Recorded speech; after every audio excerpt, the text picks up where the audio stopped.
नमस्ते, हजुरहरूलाई स्वागत छ मेरो च्यानलमा। मैले आज भाइ मसलाको प्याकिङ गरेर देखाउँदै छु। भाइ टिका पनि नजिकै आइसक्यो, त्यसैले मैले प्याकिङ गरेर हजुरहरूलाई देखाउँदै छु। पहिला सुरुमा मखानी राख्दै छु। मखानी राख्दै छु मैले।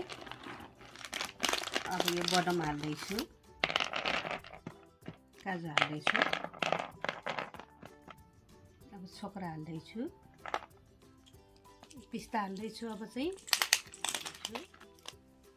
नरिवल पनि हाल्दै छु, किसमिस पनि मैले हाल्दै छु यसमा। यसरी अर्को एक पिस पनि नरिवल हाल्दै छु। यसमा फेरि म सुकमेल हाल्दै छु,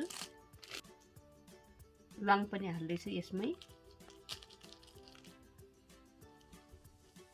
मैले यस्तो बिर्सिरहेको छु, यहाँ हाल्दैछु। सुपारी पनि हाल्दैछु, यही हालिदिन्छु। हेर्नुहोस्, छुर्पी पनि हाल्दैछु, यतै साइडमा हालिदिन्छु। यो छुर्पी चाहिँ मैले नै बनाएको हो।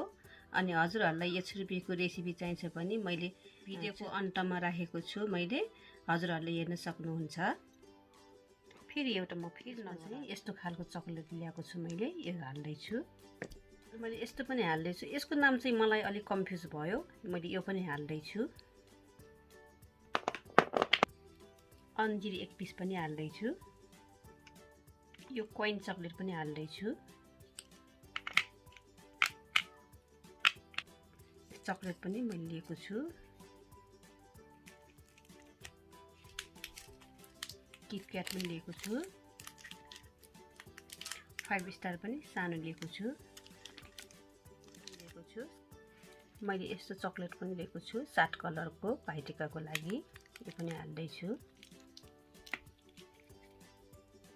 मैले बनाना चिगम पनि हाल्दैछु, दालचिनी पनि 3 पिस हाल्दैछु। अब चाहिँ ओखर राख्दैछु, 2 प्याकेट पाचक पनि हाल्दैछु। भनेर ल हेर्नुहोस् त, मैले रेडी गरिसकेँ भाइ मसला। हजुरहरूले पनि यस्तै गरेर घरमा आफैले बनाएर रेडी गर्नु होला। भाइ मसला एकदमै आफैले बनाउँदाखेरि टेक्निक पनि राम्रो हुन्छ। हजुरहरूलाई चाहिँ म यो प्याकिङ गरेर पनि देखाउँछु। मैले ऱ्यापिङ पेपर ऱ्याप पनि गरिसकेँ। मैले यस्तो प्लास्टिक चाहिँ लिएको छु। हजुरहरूले पनि यस्तै घरमै भाइ मसला बनाएर भाइ टिकामा इन्जोय गर्नु होला। हजुरहरूलाई मेरो भिडियो मन पर्यो लाइक, कमेन्ट, सेयर, सब्सक्राइब गर्न चाहिँ नभुल्नु होला।